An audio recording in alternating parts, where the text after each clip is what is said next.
موضوع الدرس فيه كيفية نزول الوحي وإثبات المعاد، سورة القيامة، تفسير ابن كثير۔ الحمد لله رب العالمين، والصلاة والسلام على أشرف الأنبياء وسيد المرسلين سيدنا محمد وعلى آله وأصحابه أجمعين۔ اللهم صل على سيدنا محمد وعلى آل سيدنا محمد كما صليت على إبراهيم وعلى آل إبراهيم في العالمين إنك حميد مجيد۔ أعوذ بالله من الشيطان الرجيم، بسم الله الرحمن الرحيم۔ لا تحرك به لسانك لتعجل به، إن علينا جمعه وقرآنه، فإذا قرأناه فاتبع قرآنه، ثم إن علينا بيانه، كلا بل تحبون العاجلة وتذرون الآخرة، وجوه يومئذ ناظرة إلى ربها ناظرة،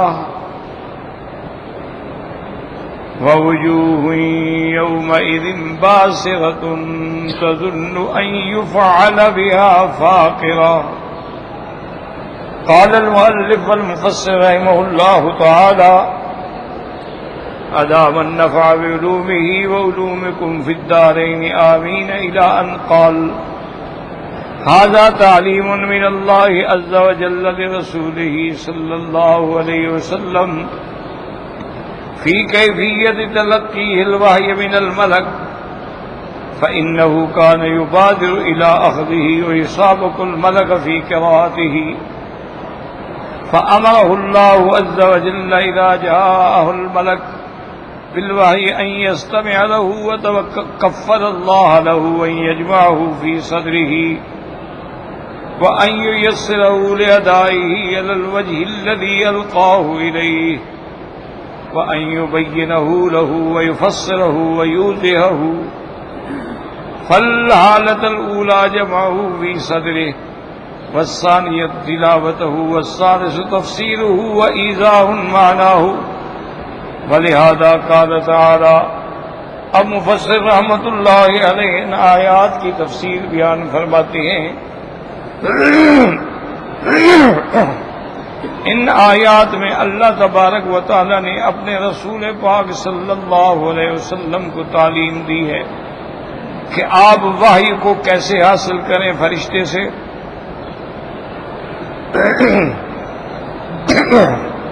حضور صلی اللہ علیہ وسلم جلدی فرماتے تھے اس کو لینے میں، اور فرشتے کے ساتھ ساتھ پڑھتے تھے۔ فأمرہ اللہ عز وجل، اللہ نے حکم دیا کہ جب فرشتہ آئے وحی لے کر،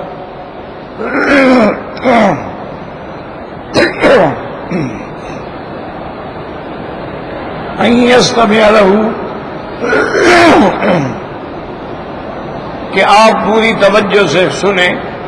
فتکفل اللہ لہ، اور اللہ نے اپنے ذمے یہ بات لے لی کہ ہم آپ کے سینے میں جمع کر دیں گے، اور آپ کو پھر اس قرآن پاک کی تلاوت کے لیے جیسے کہ ہم نے آپ پہ اتارا ہے آسان کر دیں گے۔ وَأَن يُبَيِّنَهُ لَهُ، اور ہم اس کو بیان فرمائیں گے، تفسیر فرمائیں گے، واضح فرمائیں گے۔ تو پہلی حالت جو ہے وہ ہوگی جمع فی صدرہ، آپ کے سینے میں قرآن کو جمع کرنا، اور دوسری صورت جو ہے اس کا وہ تلاوت کرنا، اور تیسری صورت جو ہے وہ تفسیر اور اس کے معنی کی وضاحت کرنا۔ یہ سب اللہ نے اپنے ذمہ لے لیا۔ تو ان آیات میں تعلیم الہی ہے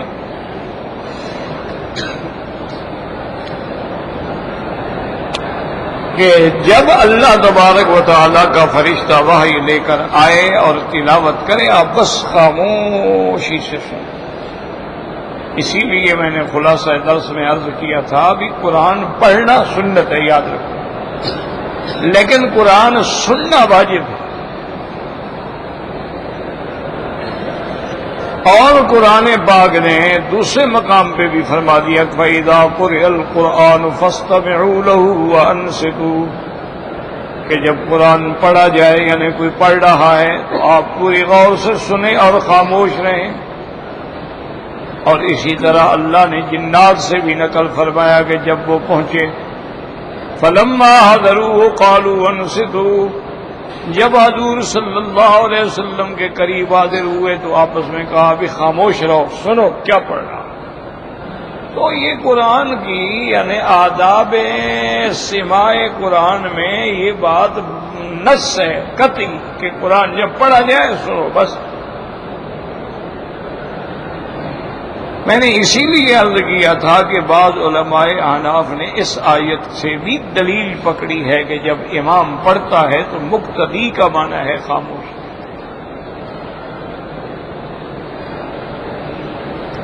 اس کے ذمے صرف سننا ہے، پڑھنا نہیں ہے۔ بہت سارے بھائی تو ماشاءاللہ پہلے تو صرف اب تو سارا جیسے جیسے امام پڑھ رہا وہ بھی ساتھ پڑھ رہا۔ اللہ ہدایت عطا فرمائے۔ حالانکہ یہ قرآن کے خلاف ہے، یہ کوئی مسئلہ عام نہیں، نص قطعی کے خلاف کہ جب قرآن پڑھا جائے بس سننا ہمارا وظیفہ۔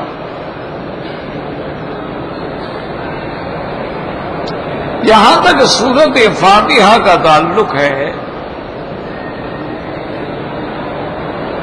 اللہ سے یہ بھی دعا کیا کرو کہ اللہ ہمیں اختلافات سے بچائے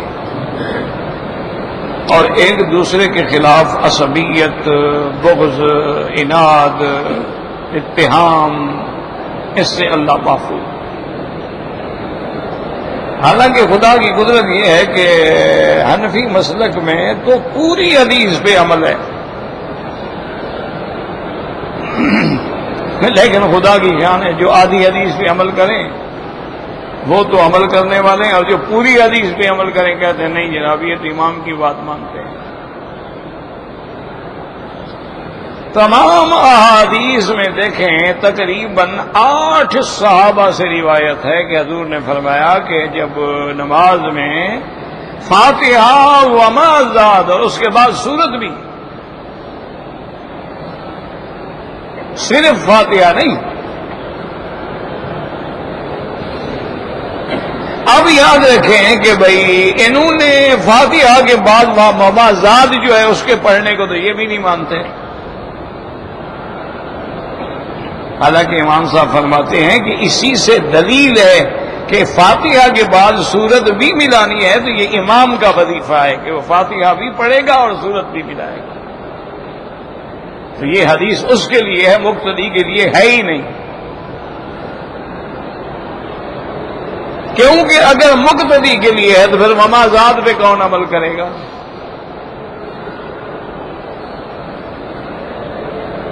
اور جہاں تک مقتدی کے لیے امر ہے وہ بھی حضور نے واضح فرما دیا اذا قرأ فانصتوا، مسلم کی حدیث ہے کہ جب امام پڑھے تم چپ رہو، تو مقتدی کا وظیفہ تو چپ رہنا ہے۔ اور اسی طرح حضور نے یہ بھی فرما دیا اذا قال الامام غیر المغضوب علیہم ولا الضالین فقولوا آمین، جب امام کہے غیر المغضوب، معنی یہ ہے کہ فاتحہ پڑھنا اس کا کام ہے، ہم نے صرف آمین کہنا ہے۔ اچھا حدیث میں ایک آمین ہے یا دو ہیں؟ اذا قال الامام غیر المغضوب علیہم ولا الضالین فقولوا آمین، سمجھو تو حضور نے فرمایا ایک دفعہ آمین ہوگی یا دو ہوں گی؟ اگر تم بھی پڑھ رہے ہو تو تم اپنی آمین بھی کہو گے، امام کے پیچھے بھی آمین کہے، وہ تو دو ہو جائیں گی۔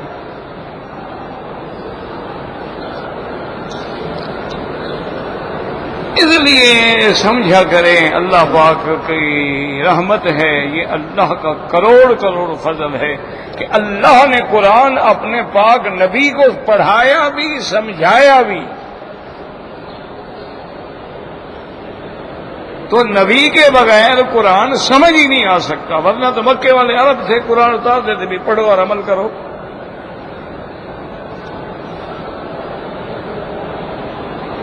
لیکن اگر ساری زندگی کوئی اقیم الصلاۃ پڑھتا رہے تو کیسے نماز پڑھے گا؟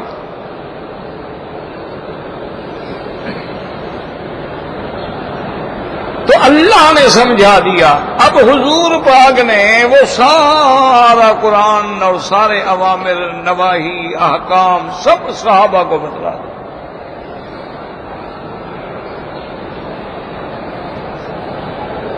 اور پھر صحابہ میں بھی یاد رکھیں ہر آدمی صاحب فتویٰ نہیں تھا.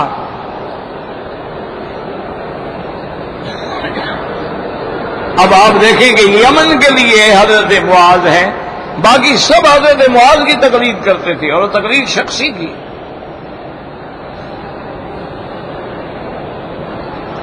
مدینہ منورہ کے لیے حضرت زید بن ثابت، باقی سارے مدینے والے صحابہ انہی سے مسئلہ پوچھتے تھے، اور جو وہ فرماتے تھے یہ نہیں کہتے کہ دلیل لاؤ دلیل لاؤ. کوفے میں حضرت عبداللہ ابن مسعود رضی اللہ تعالیٰ عنہ تھے اور سارے انہی سے مسئلہ پوچھتے تھے. یہ تو صحابہ کے زمانے میں اسی طرح عمل چلا رہا. اچھا، کوفے اور بصرے میں حضرت امام حسن بصری تھے تابعین میں، لیکن جب امام ظفر آ گئے تو حسن بصری رحمۃ اللہ علیہ نے فتویٰ بدل کر اب امام ظفر کا فتویٰ چلتا تھا.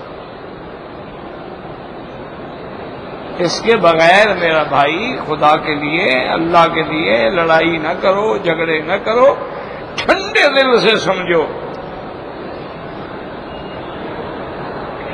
ایسا نہ ہو کہ ضد میں آ کر اللہ معاف کرے ایک دوسرے کی نمازوں کو برباد کر دو.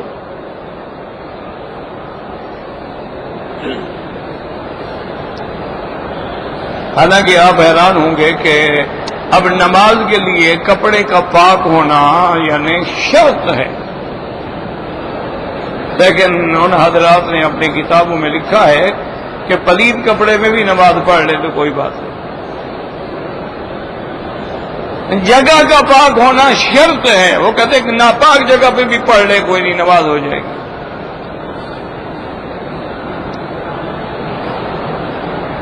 عورت پہ نظر پڑے تو آدمی کی نماز نہیں ہوگی. کہتے کوئی بات نہیں، اگر شرمگاہ بھی کھلی ہوئی ہے تب بھی نماز پڑھ لے، کوئی حرج نہیں. اب یہ تو ضد ہے نا، پھر یہ کوئی مسئلہ تو نہ ہوا. دعا کرو کہ اللہ ضد سے بچا دے اور ہمیں قرآن و حدیث پر صحیح معنی میں عمل کرنے کی توفیق. ورنہ تو دنیا میں تو ہر قسم کے لوگ پیدا ہوئے نا. اہل قرآن پیدا ہوئے، انہوں نے کہا جی قرآن سچا ہے کہ نہیں؟ انہوں نے کہا سچا. انہوں نے کہا ہم بھی سچے. قرآن سچا، ہم سچے. اور جب سے قرآن ہے اس وقت سے ہم ہیں، تم تو بعد میں پیدا ہوئے ہو. انہوں نے کہا جی حدیث کا یا سنت کا کیا تعلق ہے دین سے؟ اللہ نے قرآن بھیجا ہے. وہ منکر حدیث بن کے کافر بن گئے. حضور نے فقہ کو خیر فرمایا، فقہا کو اخیار فرمایا. ہم اس کو شر اور اشرار کہتے ہیں تو ہم کیا جواب دیں؟ حضور پاک نے فرمایا کہ فقیہ واحد اشد علی الشیطان من الف عابد، کہ ایک فقیہ جو ہے قرآن حدیث کے سمجھنے والا شیطان پہ 1000 عابد سے بھی بڑھ کے. حضور نے فرمایا کہ من یرد اللہ بہ خیرا یفقہہ فی الدین، اللہ جس سے بھلائی چاہتے ہیں اس کو دین کی فقہ سمجھ عطا فرماتا. تو اب یہ دیکھ لیں، آپ قرآن پڑھ رہے ہیں کہ قرآن کا پڑھانا بھی، جمع کرنا بھی، اور اس کا معنی بھی، اس کی تفسیر بھی سب اللہ نے اپنے ذمہ لے. تو اب جب تک ہمیں حضور صلی اللہ علیہ وسلم نہیں بتلائیں گے اس وقت تک ہم عمل کر ہی نہیں سکتے. ہمیں پتہ ہی نہیں کہ حج کیسے پڑھنا ہے. قرآن میں تو آ گیا ابھی حج پڑھو.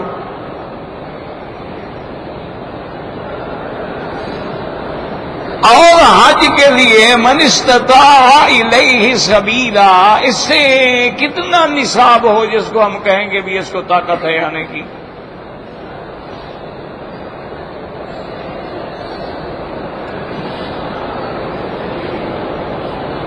قرآن نے کہہ دیا فَإِنْ أُحْصِرْتُمْ، اگر روک دیے جاؤ فَمَسْتَيْسَرَ مِنَ الْهَدْيِ، جو تمہیں آسانی ہو تو ہدی جو ہے وہ ذبح کرو۔ اب ہدی کیا؟ اونٹ ذبح کریں، گائے ذبح کریں، بکری ذبح کریں، کیا کریں؟ مرغی ذبح کریں، کیا؟ حاجی کی تفسیر کون کرے گا؟ لازم حضور پاک ہمیں بتلائیں گے بھی بکری ہوگی یا اگر اونٹ ہے گائے ہے تو اس میں 7 حصے ہیں۔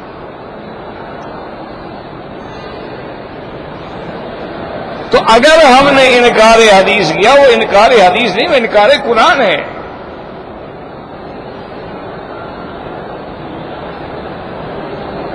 تو اس لیے دیکھیں کہ مفسر نے کتنی پیاری وضاحت کر دی کہ 4 چیزیں ہیں۔ ایک تو ہے قرآن پاک کا، یعنی پہلی صورت کیا ہے؟ فالحالت الاولی کیا ہے؟ جمعہ فی صدرہ، کہ حضور کے سینے میں اس کو جمع کر کے جمع دینا۔ والثانیۃ، اور دوسری کیا ہے؟ تلاوت ہو، اس کا پڑھنا۔ اور تیسرا کیا ہے؟ تفسیر، وَإِذَا معنی ہو، اس کے معنی کی وضاحت۔ ورنہ تو ساری زندگی آدمی ٹھوکریں کھاتا رہے گا۔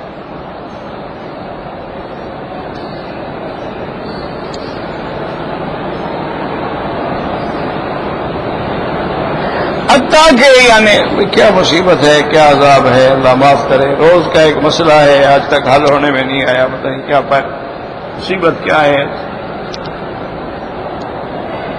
صرف اسی سپیکر میں مصیبت ہوتی ہے اور تو کسی میں نہیں ہوتی۔ کبھی کہتے ہیں جی وہ جوال ہے، کبھی وہ تو ہر جگہ جوال ہے، صرف ہمارے پاس جوال ہے اور کسی جگہ نہیں ہے۔ صبح کے بھی درس میں ہوتے ہیں لیکن وہاں تو خرابی نہیں ہوتی۔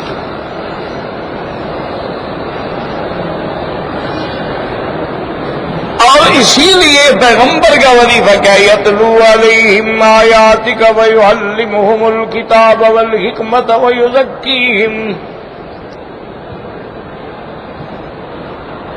سیدنا ابراہیم الخلیل نے جب دعا مانگی کہ یا اللہ اپنا پیغمبر بھیج، ان میں سے بھیج، اسی قوم سے بھیج، اسی جن سے بھیج۔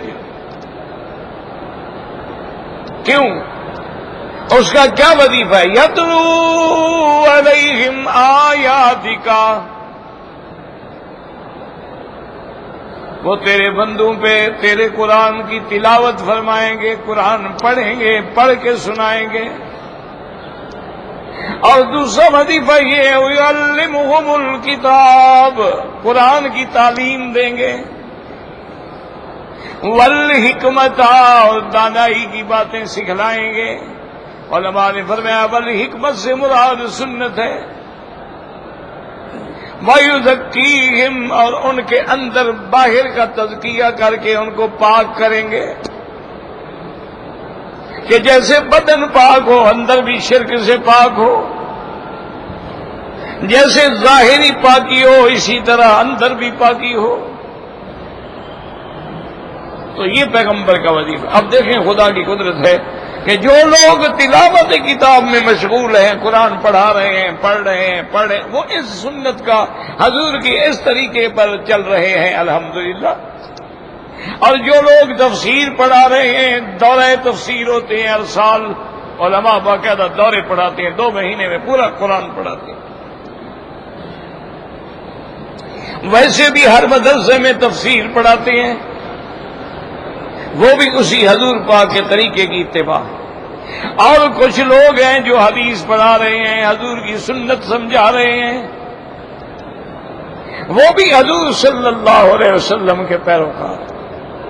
اور کچھ اولیاء اللہ ہیں جو اپنے ساتھیوں کو، مریدوں کو محنت کر کے، مشقت کر کے ان کا اندر باہر کا تزکیہ کر رہے ہیں تاکہ درجہ احسان پہ پہنچے۔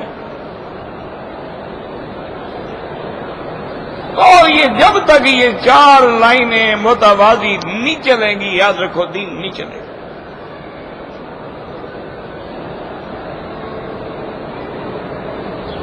یعنی تعلیم کتاب بھی ہو لیکن ساتھ سنت بھی ہو، تلاوت کتاب بھی ہو اور ساتھ تزکیہ بھی ہو۔ تزکیے کا معنی ہوتا ہے جیسے آتا ہے نا کہ مال سے زکات نکل تو طہرہم بہا وتزکیہم، پاک کرو اور ان کا مال پاک ہو جائے. تو جیسے مال سے نکل گیا زکات تو پاک ہو گیا، اسی طرح ہمارے اندر سے وہ شرک بدعات حوات احداث احوا نکل گیا، پاک ہو گیا.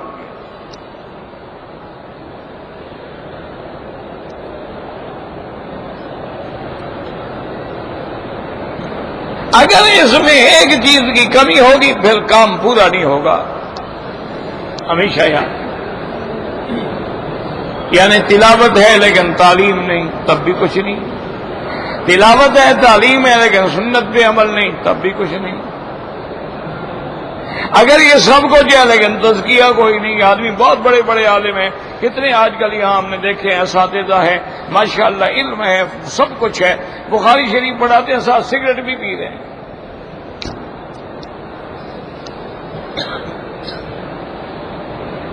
علم ہے لیکن لا یجاوز حناجرہم، حضور نے فرمایا ایسے لوگ ہوں گے، علم تو ہوگا لیکن حلق سے نیچے نہیں اترے گا.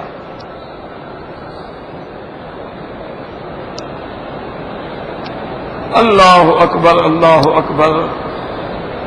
اور جو حضور پاک نے فرمایا ایمان سے کہیں، آج تاریخ عالم اٹھا کے دیکھ لیں. ابھی آپ نے دیکھا پورا یورپ جو ہے نا جی، جو اپنے آپ کو بڑا پڑھا لکھا سمجھتے ہیں، آج کل ایک عذاب میں مبتلا ہے کہ جی 21 دسمبر کو کیا بتا رہی ہے.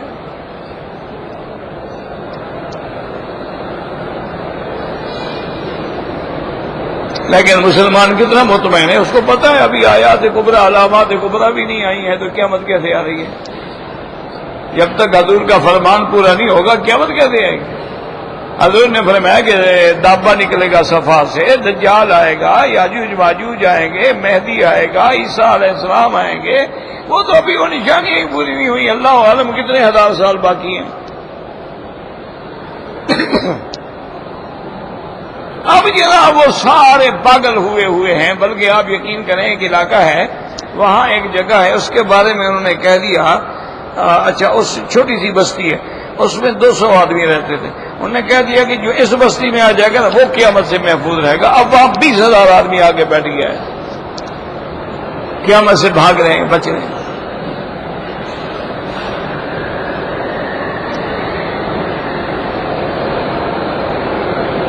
اسی لیے ہمیں قرآن نے یہ بھی بتلا دیا کہ جب وہ کہیں گے نا یہ یوم دن این المفر، کہاں بھاگیں، اللہ نے فرمایا لا وزر، کہیں نہیں بھاگ سکتے.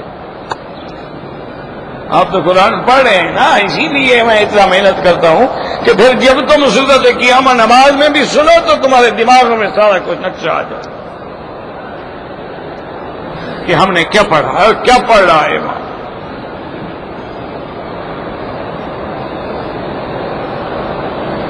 اور جو حضور نے فرمایا، آپ نے فرمایا باس الی السند والہند، آپ نے فرمایا کہ ایک مومنوں کی جماعت جائے گی جو سندھ اور ہندوستان کو بھی جا کے فتح کرے گی. محمد ابن قاسم آیا، سندھ فتح کیا. محمود غزنوی اٹھا، اس نے ہند فتح کی.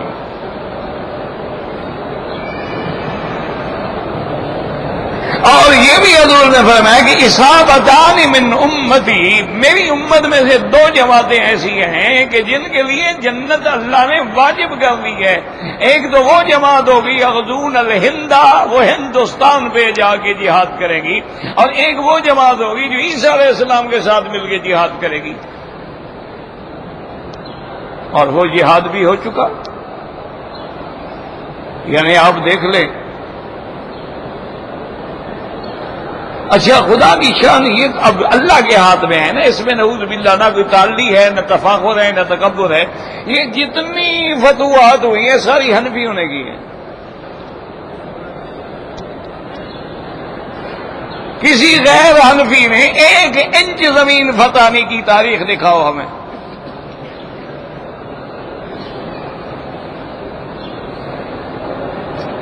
یہ جتنے محمود غزنوی آیا، غوری آیا، ثوری آیا، غلامان آئے، سلجوقی آئے، خوارزمی آئے، یہ کون تھے؟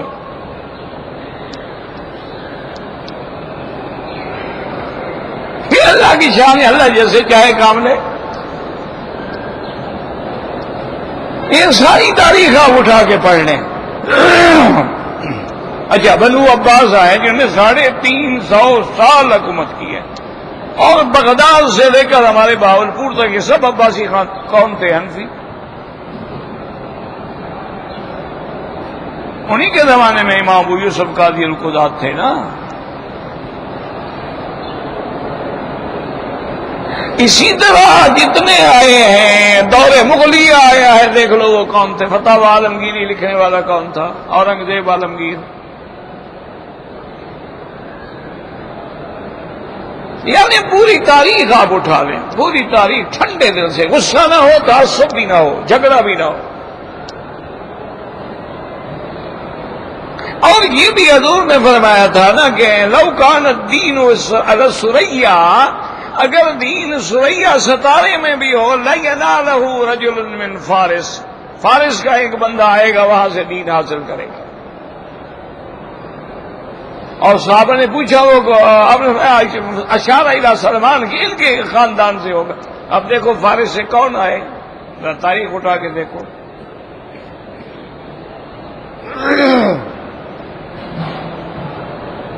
اس لیے جھگڑے نہ کیا کرو.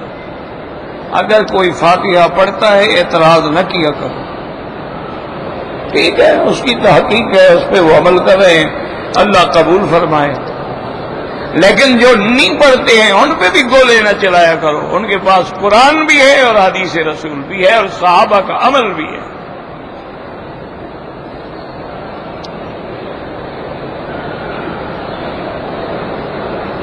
اور یہ ساری چیزیں ہمیں اس وقت تک سمجھ ہی نہیں آ سکتی. یاد رکھو، قرآن کتاب اللہ بھی ہو، سنت رسول اللہ بھی ہو، اجماع بھی ہو اور قیاس بھی ہو.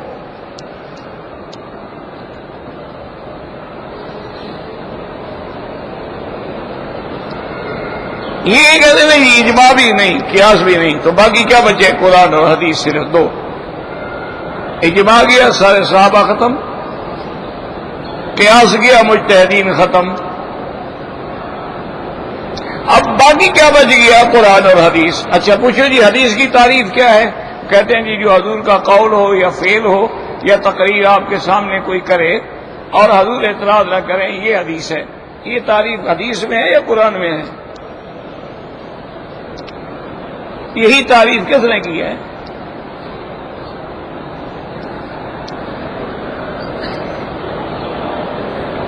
اگر حدیث میں نہیں ہے تو پھر آپ کسی امتی کی تعریف کیسے مانتے ہیں؟ امتی کی بات ماننا تو منع ہے. آپ اگر کہیں گے کہ یہ حدیث صحیح ہے، یہ حسن ہے، یہ حسن لذات ہی ہے، یہ حسن لغیر ہی ہے، یہ مرسل ہے، یہ مقطوع ہے، یہ کس نے کہا ہے؟ یہ ساری تعریف حضور پاک نے حدیث میں سکھلائی ہے کہ اگر یہ ہو تو مقطوع ہوگی، اور یوں ہو تو مرسل ہوگی، اور یوں ہو تو ضعیف ہوگی. تو پھر تو آپ کو امتی کی بات ماننی پڑے گی نا. تو پھر جھگڑے کس بات کا؟ ایک آدمی نے امام بخاری کی بات مان لی، ایک نے امام ابو حنیفہ کی بات مان لی، ایک نے امام شافعی کی مان لی، ایک نے امام ترمذی کی مان لی. جھگڑا کس بات کا ہے؟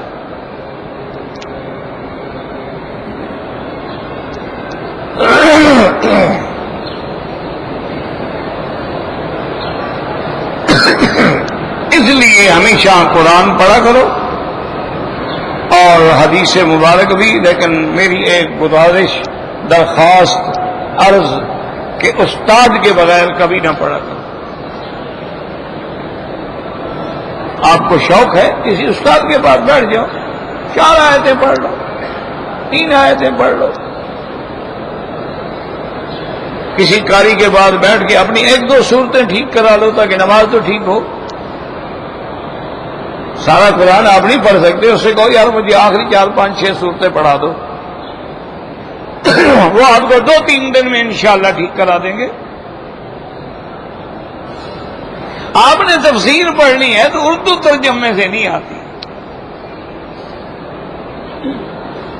اردو ترجمے سے آدمی تب فائدہ اٹھا سکتا ہے کہ جب پہلے علم بھی تو ہو نا.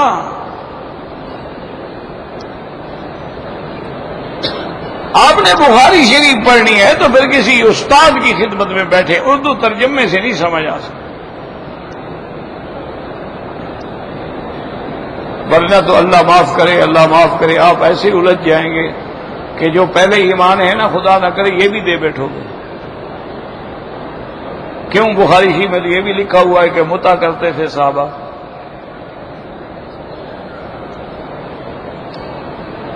اگر وہی حدیث کوئی کھول کے کھڑا ہو جائے تو کیا کرو گے پھر؟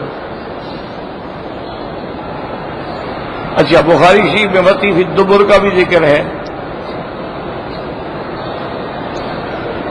بخاری شریف میں کھڑے ہو کے پیشاب کرنے کا بھی ذکر ہے۔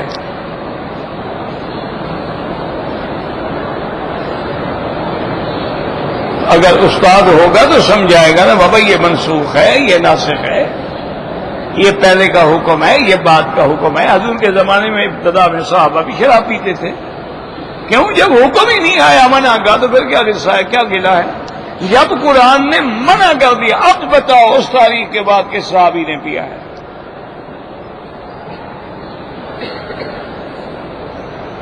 جب مدعے کو حضور پاک نے منع کر دیا، اس کے بعد دکھاؤ ہمیں حدیث میں کہ کسی جگہ کسی صحابی نے مدعا کیا ہے۔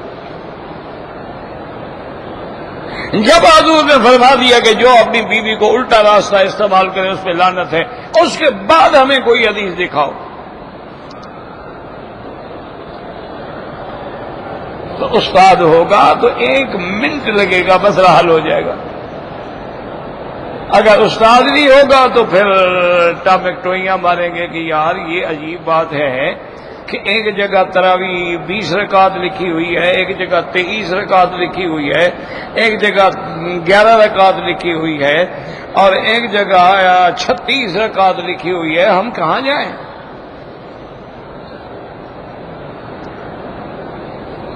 اور جی حدیث میں تو ایک اذان ہے جمعہ کی، جناب یہ 2 اذانیں ہو گئی۔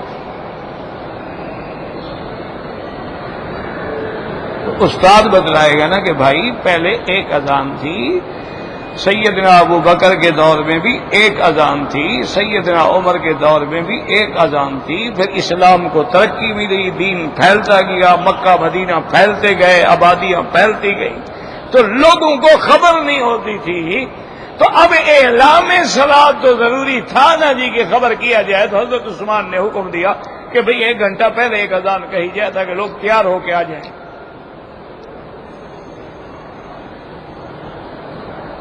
اور جب حضرت عثمان نے یہ حکم دیا، وہ تو صحابہ کا دور ہے، کسی ایک صحابی نے بھی انکار نہیں کیا، اجماع صحابہ ہو گیا، بات ختم ہو گئی۔ اور خود حضرت عثمان خلیفہ راشد ہے، علیکم سنتی و سنت الخلفاء الراشدین، تو اس میں کیا جرم ہو گیا؟ استاد ہوگا تو سمجھائے گا نا۔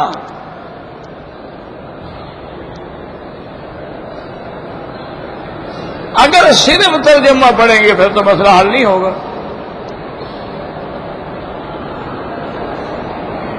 یہ بڑا آسان ہوتا ہے، کہہ دیتے ہیں جی اس مسئلے پر آپ حدیث ہو، صحیح ہو، غیر معارض ہو، مقطوع الدلالہ ہو، تو یعنی اس کے بعد وہ حدیث بھائی یہ لوگ ماشاء اللہ دیکھو جی کہہ رہے ہیں کہ صحیح حدیث مانے تو حسن ختم، حسن لذات ہی ختم، ضعیف ختم، تو باقی حدیثیں بچیں گی کتنی؟ پھر تو منکرین حدیث سچے ہو جائیں گے۔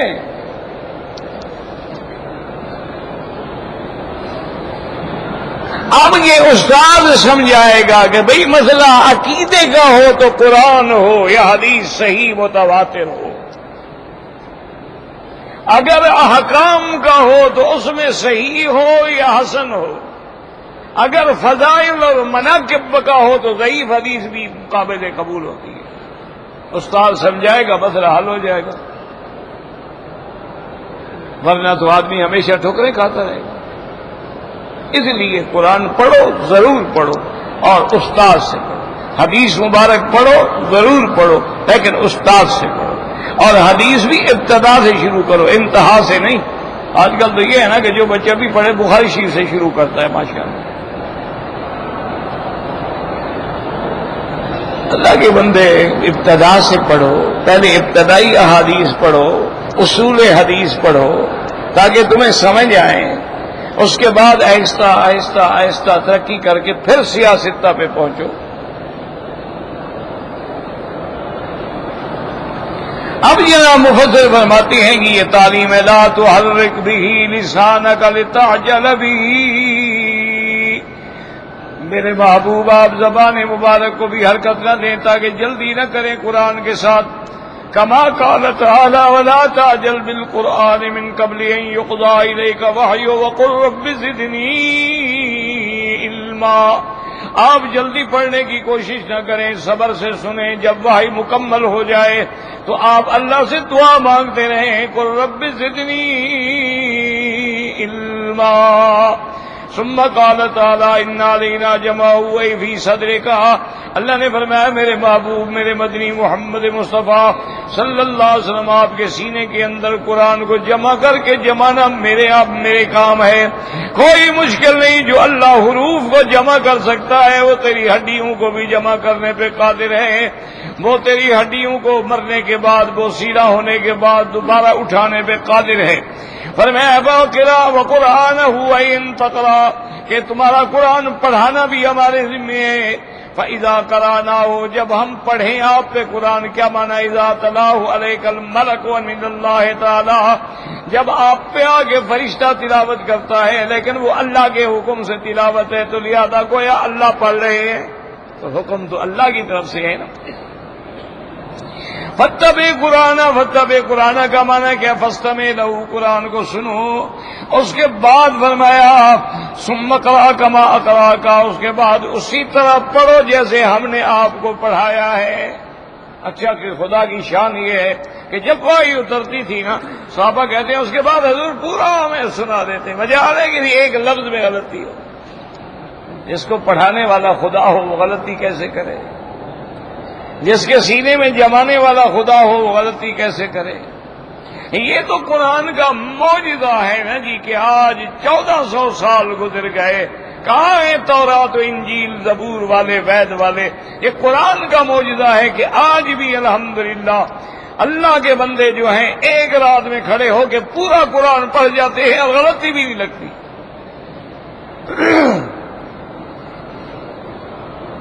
آپ مجھے کوئی 10 صفحے کی کتاب تو یاد کر کے دکھائیں، کوئی کتاب اٹھاؤ جو آپ کو زیادہ پسند ہو، اس میں 10 صفحے کی کتاب مجھے یاد کر کے سنا دیں۔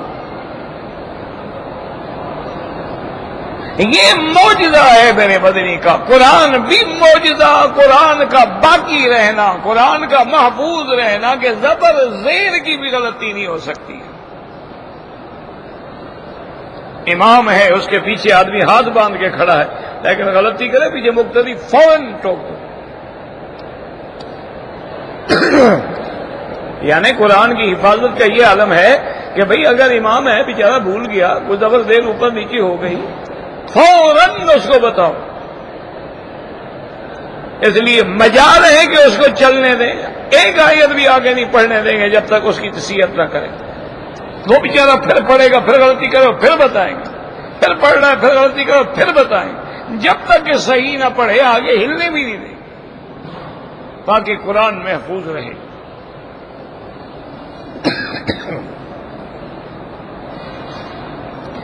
ثم ان علینا بیانہ،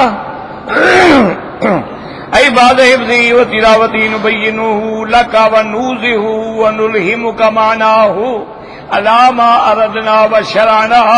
میرا مدنی محفوظ ہونے کے بعد، تلاوت کے بعد ہم آپ کو معنی سمجھائیں گے، ہم آپ کو اس کی شرح بیان کریں گے، اور وہ جو ہم چاہتے ہیں، جو ہمارا مقصد ہے، وہ ہم ہی بتلا سکتے ہیں نا کہ اس آیت کے اترنے کا مقصد کیا تھا۔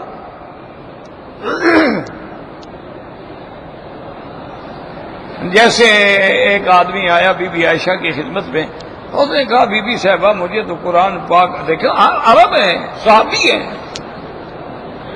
انہوں نے کہا مجھے یہ قرآن کی آیت سمجھ نہیں آتی کہ ان الصفا والمروۃ من شعائر اللہ فمن حج البیت واعتمر فلا جناح علیہ ان یطوف بہما، کہ اس نے کوئی گناہ نہیں کہ اس کے طواف کرے، صفا مروہ دوڑے۔ انہوں نے کہا یہ تو بھلائی کا کام ہے، خیر کا کام ہے، سنت انبیاء ہے، سنت نبی پاک ہے، اس میں آپ پہ گناہ نہیں ہے، کیا مانا؟ کہ اگر تم صفا مروہ دوڑو تو تم پہ گناہ نہیں ہے، تو اس کا معنی تو یہ ہوا کہ صفا مروہ دوڑنا لازمی نہیں، ضروری نہیں، کوئی دوڑ لے تو دوڑ لے، نہ دوڑے تو نہ دوڑے، کیونکہ گناہ ہی نہیں۔ دیکھو وہ عرب ہے، صحابی ہے، لیکن بی بی عائشہ نے فرمایا بڑا اچھا سمجھا خدا کے بندے تم نے قرآن کو۔ انہوں نے کہا بی بی قرآن یہی تو کہہ رہا ہے نا کہ فلا جناح علیہ، اس پہ کوئی گناہ نہیں، ان یطوف بہما، اس کے ساتھ وہ طواف کرے دوڑے، تو معنی یہ ہے کہ اگر دوڑے تو گناہ نہیں، نہ دوڑے گناہ نہیں۔ بی بی صاحبہ نے فرمایا میرے بیٹے اگر دوڑنا ضروری نہ ہوتا اور نہ دوڑتے تو پھر تو یوں ہوتا نا کہ فلا جناح علیہ ان لا یطوف بہما، کہ اس پہ گناہ نہیں ہوگا اگر وہ نہ دوڑے، تو ان یطوف بہما تو نہ ہوتا۔ اللہ کے بندے تم قرآن کو کیسے سمجھ رہے ہو؟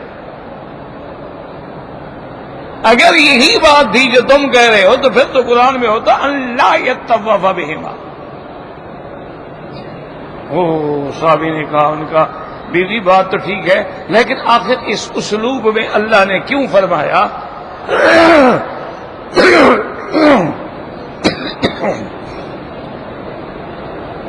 تو بی بی عائشہ صدیقہ نے فرمایا بیٹا اصل بات یہ تھی کہ جب اسلام غالب آ گیا، مکہ فتح ہو گیا، تو اب صحابہ نے کہا کہ یا رسول اللہ یہاں صفا مروہ میں یہ بت تھے اور بڑے بڑے ان کے جھوٹے خدا رکھے ہوئے تھے اور قریش بھی دوڑتے تھے، ہم اسی جگہ دوڑیں جہاں بت تھے۔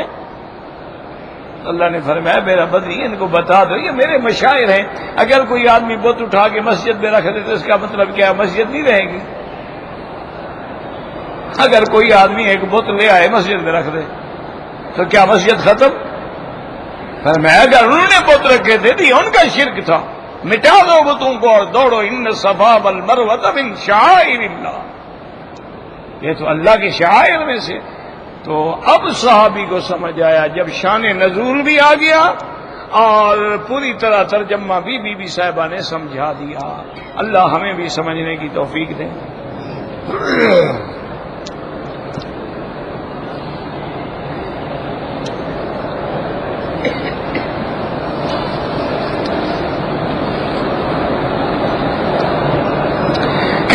کہ ایک آدمی نے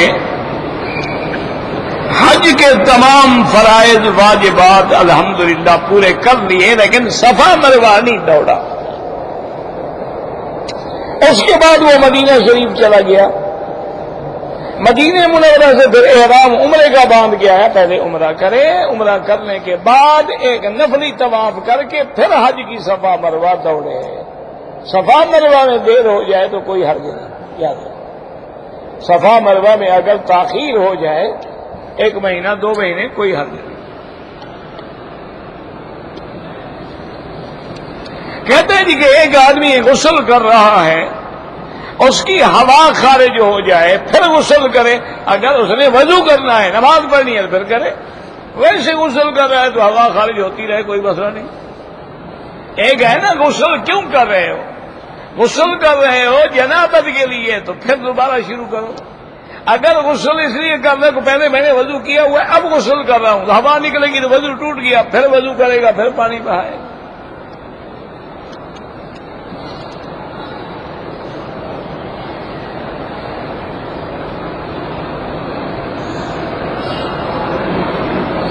اگر میاں بیوی نے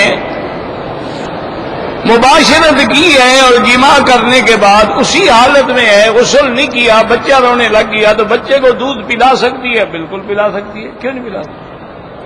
افضل یہ ہے کہ کم از کم وہ وضو کر لے، استنجا کر لے، وضو کر لے پھر پلائے، ورنہ اگر نہ بھی کرے تب بھی پلا سکتی، بچے کو، خامند کو نہیں۔ کہیں تم یہ سمجھو کہ بھی پاک جو ہے بچے کو پلائے، نہ پاک خامند کو پلائے، کیا پتہ لگتا ہے؟ یہ آج کل لوگ مسئلے ڈھونڈتے ہیں نا۔ بچے کو جناب دودھ پلا سکتی ہے، آدمی خود بھی کھانا کھا سکتا ہے، رمضان شریف ہے، مجامعت کر لی، وقت تھوڑا ہے، غسل کرنے جاتا ہے، سحری کا وقت جاتا ہے، کھا لے، غسل بعد میں کر لے۔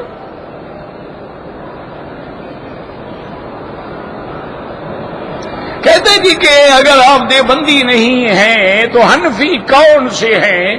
حنفی نہ نیلے ہوتے ہیں نہ پیلے ہوتے ہیں، ایک ہی تو ہوتے ہیں، اور کیسے ہوتے ہیں کہ میں بتاؤں کہ کون سے ہیں؟ آپ کے یہاں حنفی کی کتنی قسمیں ہیں؟ حنفی ہوتا ہے، شافی ہوتا ہے، شافی کی بھی قسمیں ہیں، ایک سبز پگڑی والے، ایک لال والے، ایک سفید والے۔ مالکی ہوتا ہے، حنبلی ہوتا ہے۔ یہ کیا مانا؟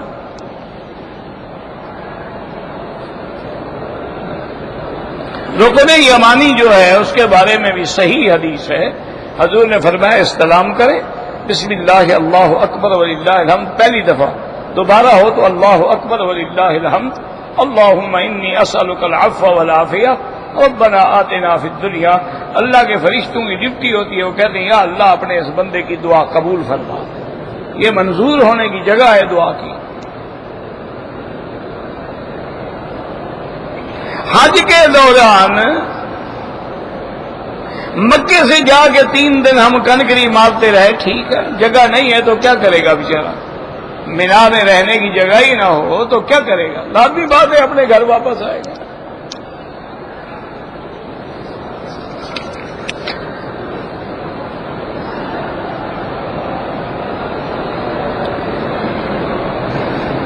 کہتے جی کہ دفتروں کے اندر ایک جگہ انہوں نے مختص کر دی ہے نماز کے لیے، وہاں باقاعدہ جماعت ہوتی ہے لیکن اذان نہیں ہوتی۔ میرا بھائی، اگر اذان کی آواز اس دفتر میں پہنچ جاتی ہے تو دوبارہ کوئی ضرورت نہیں، اگر اذان کی آواز نہیں آتی ہے تو وہاں اذان بھی کہو، تکبیر بھی کہو۔ یہ انگلی اٹھانا جو یہ بھی سنت ہے، اشہد اللہ الہ الا اللہ، لا پہ نفی کریں، الا اللہ پہ اس بات کریں۔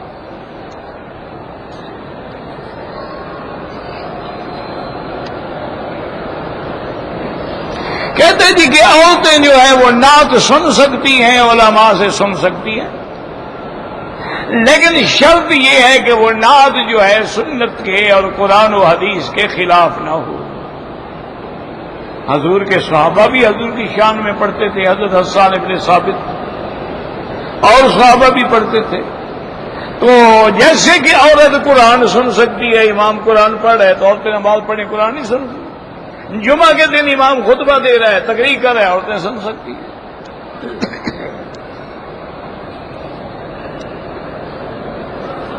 کہتے جی کہ پاکستان میں جو آدمی مر جاتا ہے اس کی جمعراتیں ہوتی ہیں، کل شریف ہوتے ہیں، پوری برادری کو کھانا کھلانا پڑتا ہے۔ یہ میرا بھائی شریعت کا مسئلہ تو نہیں ہے، مولوی کے پیٹ کا مسئلہ ضرور ہے۔ شریعت میں یہ سب حرام ہے، بدعت ہے، ناجائز۔ آپ کا کوئی بزرگ فوت ہو گیا، آپ خیرات کرنا چاہتے ہیں، سارا مہینہ کرتے رہیں، پھر یہ کیا مانا کہ 30 دن کر کے بھاگ جاؤ، پھر باپ کو پوچھنا ہی نہیں؟ وہ تو ناک رکھنے کے لیے کر دی نا۔ اور وہ کس کے پیسے سے کر رہے ہو؟ میت کے پیسے سے یا وارثوں کے پیسے سے؟ اگر ان میں وارث بھی نابالغ ہے تو اجازت ہی نہیں دے سکتا۔ یہ بالکل بدعت ہے۔ جمعراتیں ہیں، چلیسویں ہیں، کل خانیاں ہیں، یہ جتنی خانیاں ہیں نا یہ سب خوانیاں ہیں۔ خانی کا معنی ہوتا ہے خیانت۔ خانہ عربی کا لفظ ہے نا، بھائی خیانت مت کرو۔ خان یخون ہو، خیانت کرنے والا خائن، لا یحب الخوانین۔ تو اس لیے یہ خانیاں جو ہیں نا آپ کے پاس، یہ سب گڑبڑ ہیں۔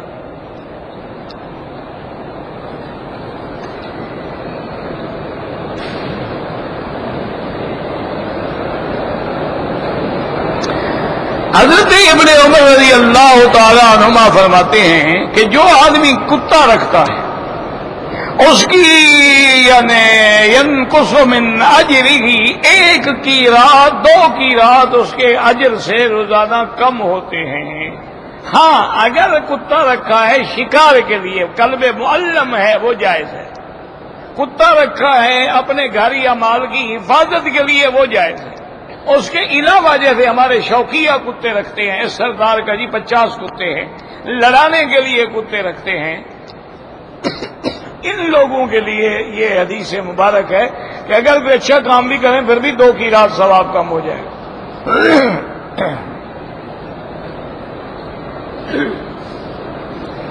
تمباکو نوشی جو ہے جی حلال ہے کہ حرام ہے، آپ کا کیا خیال ہے؟ اچھی چیز ہے؟ کیا اس میں پیسہ ضائع نہیں ہوتا؟ تو پیسے کا ضائع کرنا حلال ہے؟ اپنے آپ کو آگ لگانا حلال ہے؟ اپنے آپ کو بیمار کرنے والی چیز استعمال، یہ تو ڈبل ٹرپل حرام ہے، اسراف ہے، خود اپنے پیسے کو آگ لگا رہے ہو۔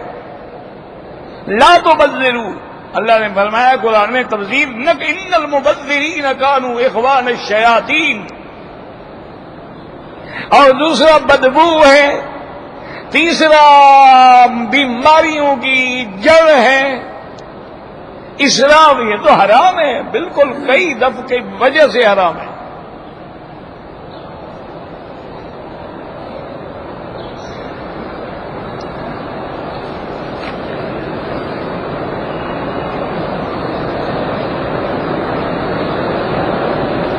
کہتے جی کہ ایک آدمی نے 3 دفعہ اپنی بیوی کو، بچہ تو وہاں کوئی نہیں تھا، لیکن اس نے اپنی بیوی کو 3 طلاقیں دی، بالکل ہو گئی جناب، طلاق دینے والا تو تھا نا، اور بندے کی کیا ضرورت ہے؟ طلاق تو چیز ہی ایسی ہے نا کہ حضلہن حضل وجدہن جدن وحضلہن حضل، وہ تو مذاق میں بھی کہو تو ہو جاتی ہے، وہاں ہونے کی تو کوئی ضرورت نہیں، پکا کام ہو گیا جناب، 3 طلاقیں ہو گئی۔ ائمہ 4 کے نزدیک کوئی حل نہیں ہے اس ماں سوا اس کے کہ وہ عورت کسی دوسرے سے نکاح کرے، اور وہ بھی قدرتاً مر جائے یا اپنی خواہش سے طلاق دے، پھر پہلے شوہر سے عدت کے بعد نکاح کر سکتی ہے، ورنہ نہیں کر سکتی۔ بہرحال بعض علماء اہل حدیث فرماتے ہیں کہ ایک مجلس میں اگر 3 دے تو 1 ہوتی ہیں، ان سے رجوع کریں، باقی ائمہ 4 کے نزدیک کوئی گنجائش نہیں ہے، واللہ اعلم۔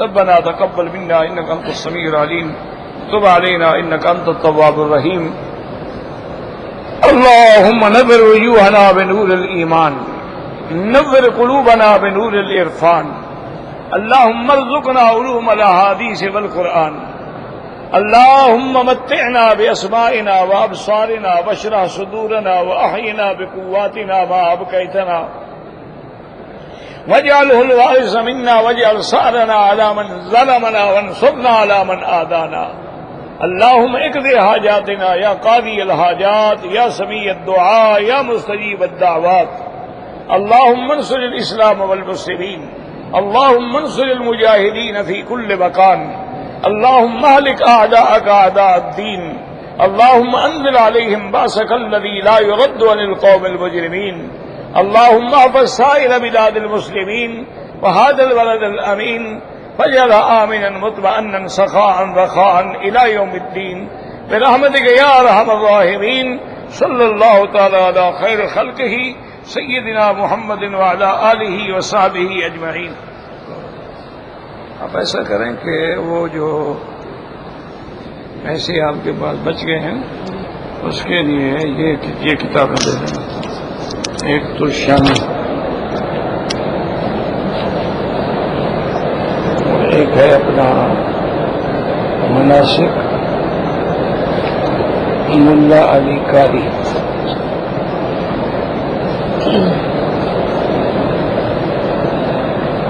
فتاوی عالمگیری، یہ کتابیں ہیں نا، کتابیں اگر کوئی طالب ہے چھوٹے کر دیں، اگر نہیں ہے تو پھر کتابوں کی ضرورت ہے، دھیرے